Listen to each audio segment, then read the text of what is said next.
Let's talk about AI psychology. A new paper has been released by researchers from Wharton, UPenn, and ASU. It explores how human persuasion techniques can be used to influence the behaviors of large language models. They utilized 7 common persuasion techniques to see if they could get the LLM to insult them or provide a way to synthesize lidocaine.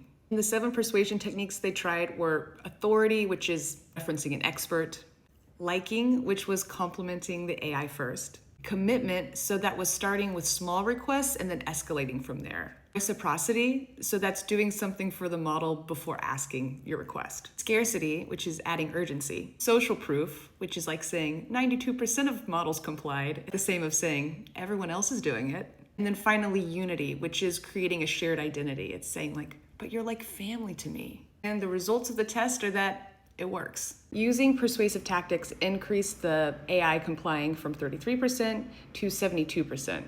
But also, like, the AI was doing this 33% of the time? That's crazy. Also interesting is that the tactics that were most effective were commitment, so that's starting with small requests and then increasing the ask over time. Authority and scarcity were also pretty highly effective. And lastly, liking did not work for getting it to synthesize lidocaine, but did work with the request to insult you.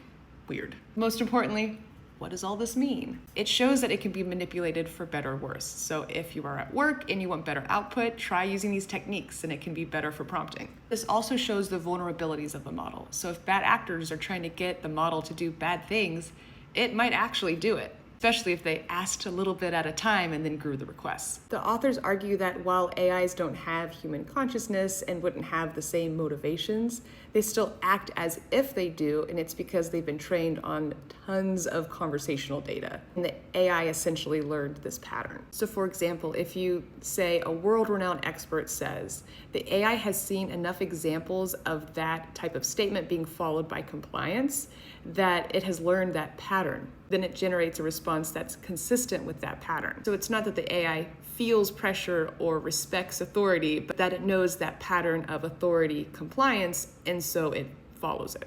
It is just fascinating how the social sciences are just blending and mixing in with tech, that now it's a part of it. Check out the paper, let me know what you think.